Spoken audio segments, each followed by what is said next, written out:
So, hi guys, welcome back to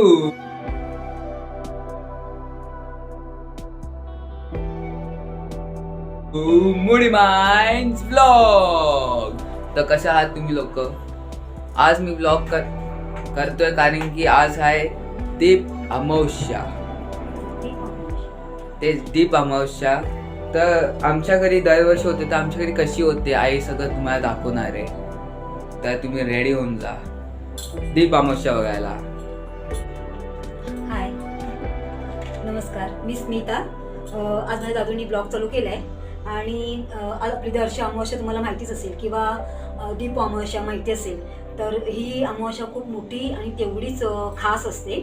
तर आधी मी पहिली पूजा कशी केली ते तुम्हाला सांगते आणि नंतर तुम्हाला मी माहिती देते. तर पूजा कशी केली आहे तर हे बघा, मी दिवे सगळे मांडले आहेत, दिव्यांना सगळं फुलांनी सजवलं आहे. आणि मी आधी तुम्हाला करायला विसरली आहे, मी आधी विसरला कसं. हे बघा सगळं दिसते. आणि हे दिवे आहेत ना, हे दिवे कणकीचे दिवे आहेत, हे कणकीचे दिवे आहेत. ते तर तुम्हाला मी दाखवेन. आता मी आधी पहिल्यांदा दिवे लावून घेते, मग आपण बोलूया.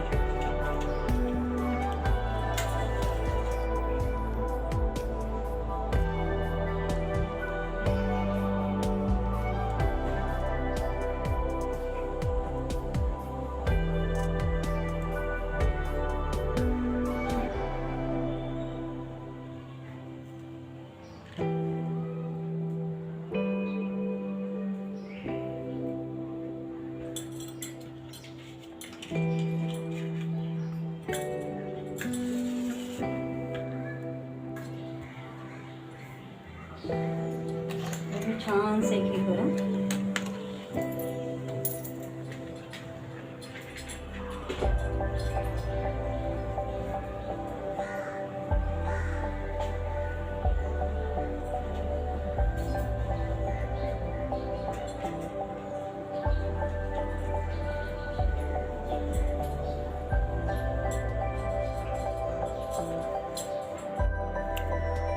आता मी पहिलंच माझे दिवे लावलेले आहेत आणि आता मी तुम्हाला एक सांगते. इकडे बघा, हे कणकेचे दिवे आहेत, म्हणजे गव्हाच्या पिठाचे दिवे आहेत. आणि त्याला तुपाने मी हे केलेले दिवे लावलेले आहेत. त्याला तुपच टाकायचं कारण की ते दिवे आपल्याला प्रसाद म्हणून खायचं असतं. आणि हे माझ्याकडे ज्या ठेवणीतल्या सगळ्या ज्या दिवे होते ते मी काढले, घासून पुसून त्याला स्वच्छ केले आणि हे दिवे लावले. आणि हे खडीसाखरचा प्रसाद आहे आणि हा फळांचा प्रसाद आहे आणि हा पुरणाचा प्रसाद आहे. पुरणाचा प्रसाद यासाठी की मी एक पित्रांचा दिवा काढलाय. एक मिनिट हा दाखव का. मी हा पित्रांचा एक दिवा काढला. पित्रांचा दिवा यासाठी की आज दर्श अमावस्या आणि आपण दीपपूजन म्हणतो किंवा दीप अमावस्या म्हणतो.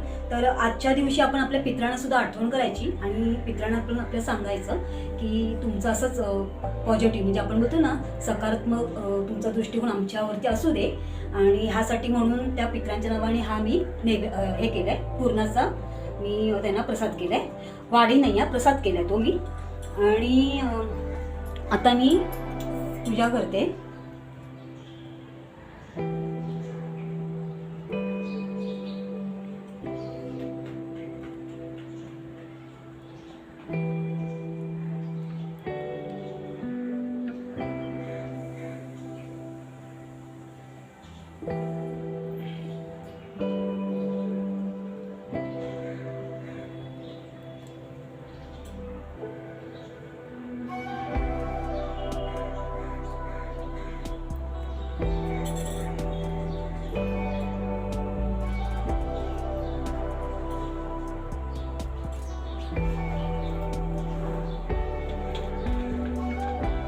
आज खरं म्हणजे ना दिव्यानेच पुजायचं कारण की आज दिव्यांचा मान आहे. तर आपण नेहमी त्या दिव्यांना नेहमी आपण माणसांना औक्षण करतो, देवाला औक्षण करतो, उंबरड्याला औक्षण करतो. तर आज दिव्यानेच देवांना आपण औक्षण करायचं कारण की आज दिव्यांचा खूप मान आहे.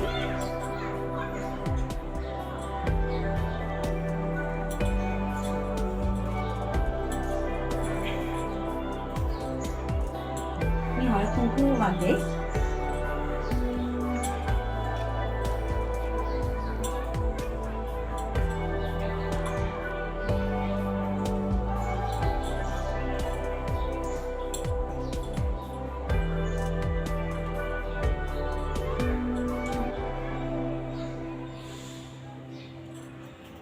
अक्षता घालते मी.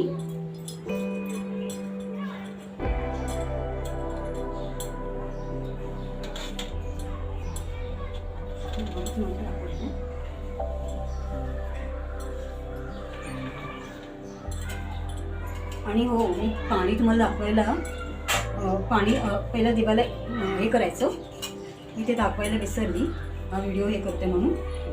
पहिलं तर आपण समयाला स्नान घालायचं असतं ॲक्च्युली, पण मी पाण्याचं नैवेद्य दाखवते त्यांना.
आता ह्या दिव्याने मी जो कणकेचा दिवा मी म्हणाले ना, त्या कणकेच्या दिव्याने आपण दिव्यांना औक्षण करूया आपण. हा,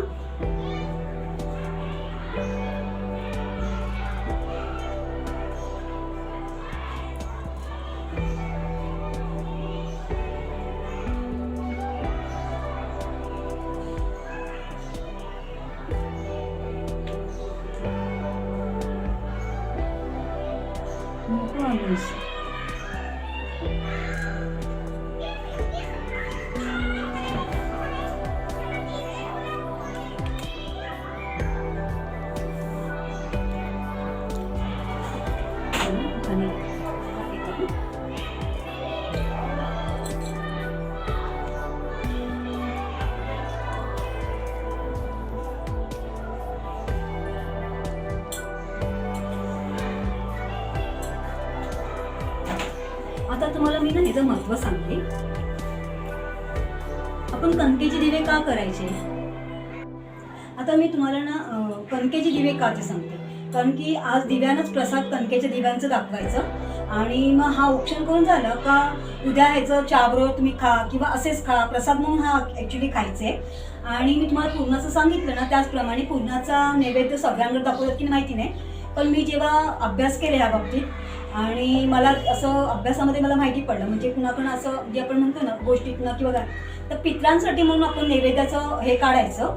आणि खडीसाखर म्हणजे ते ॲक्च्युली कोण लोक लाह्या घेतात, कोण काही घेतात, पण मला जेवढं माझ्या आईकडे किंवा माझ्या मोठ्या बहिणीकडे मी जे बघितलंय त्याप्रमाणे मी केलंय. कारण की मला एवढं जास्त माहिती नाही. मी आत्ता 8-9 वर्षाला मी आता हे पूजा करायला लागले, ह्याच्या आधी मी करत नव्हती. कारण की घरी माझ्या आईकडे करतात, पण मी एवढी आतून मला त्याचं महत्त्व कळत नव्हतं. पण आता माझा मुलगा मोठा होतोय, माझ्या मिस्टरांच्या कामासाठी किंवा आजची जी अमावास्या आहे त्या अमावास्याला आज आपण त्या दीपपूजनाला सांगायचं मनभावे की हे दिव्या. आता मी पहिले तुम्हाला हे दे. दिव्या दिव्या दीपकात कानी कुंदर मोती हार, दिवा लावला देवापासी उजेड पडो तुलसी पासी. घरातल्या लपडा बाहेर जावो, बाहेरची लक्ष्मी घरात येऊ, घरच्या धनाला आयुष्य लाभो. म्हणजे याचा अर्थ असं की आपण जो दिवा लावतो तुळशीजवळ आणि तुळशीकडे तो उजेड पडो, पण घरातली आडापिडा बाहेर जाओ आणि बाहेरच्या आपल्या घरच्या धण्याला आयुष्य लाभो. कारण की घरच्या धण्याला आयुष्य लाभलं आपोआपच आपलं घर व्यवस्थित सगळं सुरळीत चालतो. आणि आजचं महत्त्व म्हणजे आज ना मी ह्या दीपपूजनाची एक गोष्ट आहे, ती गोष्ट मला तुम्हाला आवर्जून सांगावीशी वाटते. एक तुम्हाला मी गोष्ट सांगते, ह्याच्यामागे एक गोष्ट आहे आणि खूप छान आहे ती गोष्ट. एका ना आठवड नगर होता, त्या नगरामध्ये एक राजा होता. त्या राजाला ना 2 मुलं होतात आणि एक मुलगी असते, एक मुलगा असतो. मुलीचं नाव असतं गौरी आणि मुलाचं नाव असतं विनय. तर त्या दोघं जण छान खेळतात, बागडतात, असं करता करता ते लोक मोठी होतात. मी थोड्यातच तुम्हाला गोष्ट सांगते. मोठी होतात आणि गौरीचं लग्न होतं, त्या विनेचंही लग्न होतं. पण गौरी खूप छान मोठ्या राजवाड्यात जाते, ती छान नांदते वगैरे. पण इथे त्या विनेचा पूर्ण राजवाडा निघून जातं देवाच्या अवकृपेने माहितीने. पण ते सगळं त्याला असं त्याचं सगळं अस्तव्यस्त होतं. आणि अशा तऱ्हेने त्या दोघांनी एका वेळेला दोघांनी वचन दिलेलं असतं की आपण आपल्या मुलांची लग्न करून द्यायची. आणि अशा तऱ्हेने त्यांच्या दोघांचं भाऊ बहिणीचं चाललेलं असतं. पण बहिणीने आपल्या भावाचं सगळं वैभव गेल्यामुळे ती काय करते, तिचं वचन ती विसरून जाते. आणि वचन विसरून गेल्यामुळे काय होतं माहितीये की तिच्या 2 मुलींच्या मोठ्या मुलींची लग्न करून देते छान मोठ्या अशा घरामध्ये. आणि त्या विनेच्या घरामध्ये ती लग्न करून देत नाही. पण तिच्या बारक्या मुलीला म्हणजे सगुणा, तिच्या बारक्या मुलीचं नाव सगुण असते, त्या सगुणाला तिचं आपल्या आईने दिलेलं वचन हे लक्षात येतं. आणि मग ती आपल्या आईला सांगते, आई तू मामाला वचन दिला होतास ना गं की आम्हाला तिघींना सुद्धा त्याच्या घरी देणार. मग तिची आई तिला ओरडते की मामाच्या घरी काय ठेवलंय, सगळं तर त्याचं होतंच नव्हतं झालंय. पण ती सगुणा काय ऐकत नाही आणि ती मामाच्या मुलावर लग्न करते. मामाच्या मुलावर लग्न करते की तिकडे तिच्या आपल्या नवऱ्याकडे छान नांदे वगैरे आणि तिचं सुखाचा संसार चाललेला असतो. पण एक दिवस काय होतं माहिती, त्यांच्या ज्या गावामध्ये ते लोक राहत असतात तिकडे तो राजा असतो. तो राजा एका नदी काठी तो फिरायला जातो. नदीकाठी फिरताना त्याला मस्तपैकी पाणी छान थंड वाटतं. तिथे तो पोहण्यासाठी आपले वस्त्र आणि अलंकार काढून नदीकाठी ठेवून देतो. आणि नदीकाठी ठेवून देतो तेवढ्यात एक घार येते. घारीला काहीतरी खाण्याच्या इच्छेने ती एक मोठी अलंकार वस्तू म्हणजे त्याची अंगठी ती उचलून ती उडून जाते. ती बरोबर सगुणाच्या छपरावरती जाऊन बसते. आणि ती अशी तेवढ्या त्या छपरावरती मेलेला तिला साप दिसतो. म्हणजे तो साप तिला दिसतो म्हणून ती काय करते, ती अंगठी टाकते आणि साप उचलते. अंगठी टाकल्याबरोबर बरोबर शगुणाच्या पुढ्यामध्ये येऊन ती पडते. सगुणा जी ती असते ती ना वाटतं भात काढत असते की काहीतरी करत असते. आणि ती हातामध्ये अंगठी घेतल्याच क्षणी तिला कळतं की ही खूप मौल्यवान वस्तू आहे, ही काशी कुणाचीही नसणार. म्हणून ती काय करते माहितीये, ती आपल्या नवऱ्याकडे ती अंगठी दाखवते आणि ती नवऱ्याला सांगते की ही फक्त आपल्या राजाची अंगठी असेल तर तुम्ही राजवाड्यात जा आणि राजाला हे कळवा, असं ती सांगते. तर मग तो राजाकडे जातो राजवाड्यामध्ये, तर राजाला ती अंगठी दाखवतो आणि राजा प्रचंड खुश होतो. आणि त्याला खुशीच्या ह्याच्यामुळे तो राजा म्हणतो की माझा अख्खा अर्ध राजवाडा तुला मी देतो. तर तो का म्हणतो, नाही, माझ्या बायकोनी जे माझी बायको सांगते ते माझ्या बायकोकडनं तुम्ही ऐका. मग तो राजा म्हणतो ठीक आहे, तुझ्या बायकोला राजवाड्यात घेऊन ये. आणि सगुणाचा नवरा घरी जातो आणि सगुणाला राजवाड्यात घेऊन येतो. राजवाड्यात घेऊन आल्यानंतर मग राजा तिला विचारतो की मग बाई गं तुला काय हवंय, तुझ्या नवरा तर मी तुला सांगितलं पण तुझा नवरा नाही म्हणाला, तर तुला काय हवंय. तर ती म्हणते की मला अशी कोणतीही गोष्ट नको आहे की राजवाडा पैसा का मला काही नको आहे. तर मला काय हवंय, तर आपण आषाढाचा जी अमावास्या असते, आषाढीमध्ये अमावास्या असते, त्या अमावास्याला कुठेही दिवे लागता कामा नाही. इव्हन आपल्या ह्या राजवाड्यात पण तुमच्या लागता कामा नाही, फक्त माझ्या घरातच दिवे लागणार. आणि राजाकडनं तो वचन मागते आणि ती तिकडनं निघून जातो. आणि राजा पण मोठ्या मनाने तो वचन देतो आणि तिला हे करतो, तिला जाऊ देतो. आणि मग अशा आल्यावर ते थोड्या दिवसांनी ते आषाढ अमावास्या येते ती जवळ.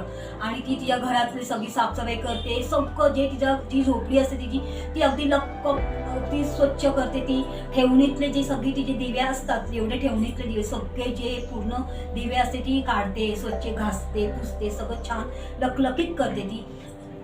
तुम्हाला माहिती दिव्यांचं काय महत्व आहे. चांदी, तांबा, पितळ अशा धातूचे जे दिवे असतात ते सगळे घासून पिसून स्वच्छ करते. त्यावेळेला आपल्याकडे लाईटिंग नसायचं जेव्हा पूर्वीच्या काळामध्ये, तेव्हा हे दिवेच असायचे. तर मी तुम्हाला ती पहिली गोष्ट कंप्लीट करते. तर मग ती स्वच्छ, आणि त्या दिवशी राजाने तिला वचन दिल्याप्रमाणे त्या दिवशी अख्ख्या गावामध्ये कोणाच्याही घरी दिवे लागत नाही, इव्हन त्या राजवाड्यात सुद्धा दिवे लागत नाही. आणि मग ती आपल्या घरामध्ये सगळीकडे दिवे लावते. अगदी तिचं घर न दिव्याने पूर्ण ती सजवून काढते. बाहेरचं पुढचं अंगण सगळं ती आणि तिचे ते 2 दीर असतात ना, त्या दोन्ही दिरांना ती बोलवते. मोठ्या दिरांना समोरच्या दरवाजाची ते उभी करते आणि बारक्या दिरांना पाठच्या दरवाजाची ते उभी करते. आणि तिच्या दिरांना ती काय सांगते की आपल्या घरात जी येणारी लक्ष्मी असते म्हणजे ती बाई येणार, त्या बाईला फक्त एवढंच सांगायचं की बाई तू घरात गेलीस ना तर तिला फक्त एवढंच सांगायचं की तू परत बाहेर जाणार नाही, मी तुझ्या घरी तशीच राहणार, म्हणून तुझ्याकडनं तो वचन घ्यायचं. म्हणजे ती येणाऱ्या सवासनीला त्याला सांगते की येणाऱ्या सवासनीला फक्त एवढंच तुम्ही सांगा की तुम्ही येणार आहात ना घरामध्ये, तर तू घरात ना बाहेर जायचं नाही. आणि अशा तऱ्हेने तरच तुम्ही घरामध्ये पाऊल टाका. आणि सवासी नसतात तर त्या म्हणतात हो आम्ही घरातच राहू, आम्ही कुठे जाणार नाही.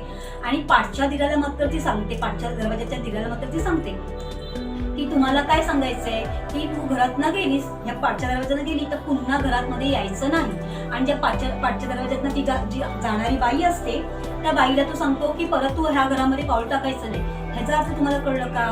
पुढच्या दरवाजातनं येणारी म्हणजे लक्ष्मी आणि पाठच्या दरवाजातनं जाणारी, माझ्या हाताला शहारे आले, पाठच्या दरवाजातनं जाणारी असते ती अवदसा. कारण की अवदसा कधीही टिकत नाही जिथे लक्ष्मी असते तिथे. म्हणजे हे सांगण्याची हेतू काय की तिने कसं हे केलं माहिती बघितलं का? तिने राजाकडे राजवाडा घेतला असता किंवा अर्धे पैसे घेतले असते जे काय, पण ते आयुष्यभर पुरलं नसतं. पण ती लक्ष्मी जी तिच्या घरात आली आहे ती तिच्या अख्खा कुटुंबाला ती लक्ष्मी कायमची राहणार. आणि अशा तऱ्हेने ही गोष्ट मी इथे संपवते. आणि ह्या दिव्यांचं तुम्हाला ह्या गोष्टीतनंच कळलं असणार की आजच्या दिवशी जर तुमच्याकडे हे सगळे दिवे नसतील तर तुम्ही मातीचे दिवे लावा, पण ह्या दिवशी मात्र दिव्याने अख्खा घर प्रज्वलित करून टाका. सगळीकडे उजेड आणि सगळीकडे छान असं प्रकाश तुम्ही द्या. आणि बऱ्याच काही गोष्टी आहेत की मला सांगायचे पण व्हिडिओ खूप मोठा करू शकत नाही मी, तर मी थोडक्यातच तुम्हाला हे सांगते. आणि अशा तऱ्हेने तुम्ही छान ही असं साजरा करा. बघा गोष्ट कुणाला येते किंवा पूजा सगळ्यांना प्रॉपर येते असं नाही, पण आपला हा हिंदू धर्मातला हा सण आहे आणि तो आपण साजरा केलाच पाहिजे. हा मला वैयक्तिक असं वाटतं. आणि मी तुम्हाला खरं सांगू मलाही एवढं असं वाटायचं नाही, पण मी माझ्या मिस्टरांवर राहून किंवा माझे मिस्टर नेहमी माझ्या ओजसला एक बोधकथा सांगत असते आणि त्या बोधकथातना तो मला वाटत नाही किती घेतो, पण ती रात्री झोपताना मात्र मी त्यांच्याकडनं त्या सगळ्या गोष्टी घेत असते. ही गोष्ट अशीच मला वाटतं त्याला सांगता ही गोष्ट मी लक्षात ठेवली.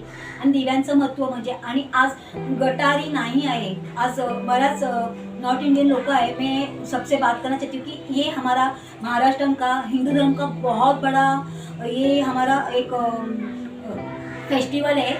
तो ये ऐसा गटारी जो बोलते बहुत सारे जन, गटारी मतलब खा पी कर गटर में, तो वैसा नहीं, ये बहुत बड़ा हम लोग का त्योहार. जैसे कि कसं सांगायचं, बहुत सारे त्यौहार होते होंगे आप लोगों के भी, वैसे ही एक हमारा त्यौहार आहे. जसं तुम्हाला पण माहिती बैलपोळा वगैरे हा सण आहे, हा तसाच सण आहे. आणि बऱ्याचशा महाराष्ट्रीयन बायका आहे की हा सण साजराच करत नाही. त्यामुळे आपल्या मुलांना कसं कळणार? मी परत सांगते की आपण हा सण साजरा केला पाहिजे, दिव्यांची पूजा केली पाहिजे. ह्यासाठी नाही की हा सण आहे म्हणून.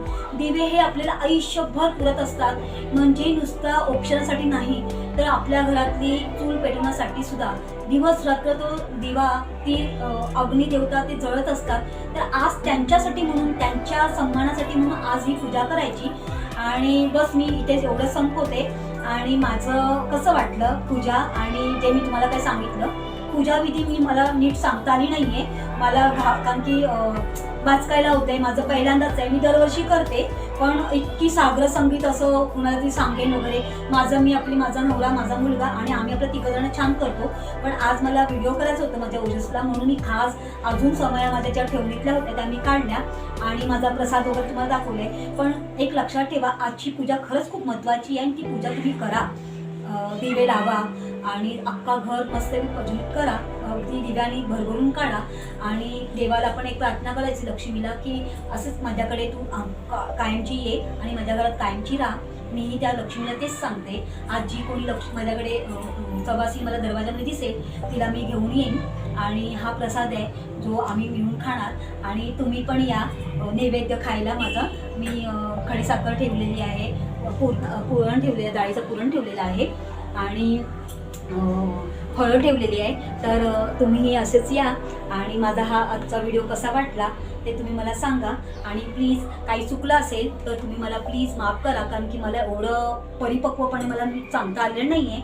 आणि त्याच्यातनं माझी कोणती पूजा राहिली असेल तर तुम्ही मला त्या पूजेची पूर्णपणे व्यवस्थित विधी सांगा आणि कमेंट करा, कारण की कमेंटमध्ये तुम्हाला नक्कीच तुम्ही सांगाल मला की माझं कुठे चुकले ते. आणि परत एकदा थँक्यू सो मच. माझी ही पूजा जर बघितली असेल, तुम्हाला आवडली असणार तर तुम्ही नक्कीच मला कमेंटद्वारे सांगा. आणि मी माझं हे सगळं कसं छान मांडलं आहे तेही तुम्ही कमेंटद्वारे सांगा. आणि हीच माझी इच्छा आहे की जे तुमच्यासाठी, फक्त आणि फक्त तुमच्यासाठी मी हे सगळं केलेलं आहे. म्हणजे पूजा मी नेहमीच करते, पण आज तुमच्यासाठी म्हणून मी तुम्हाला हे सगळं दाखवण्यासाठी म्हणून अजून छान केलं आहे. तर कसं वाटलं तर तुम्ही मला कमेंटद्वारे सांगा. लाईक करा, कमेंट करा आणि सबस्क्राईब करा. Thank you so much. बाय.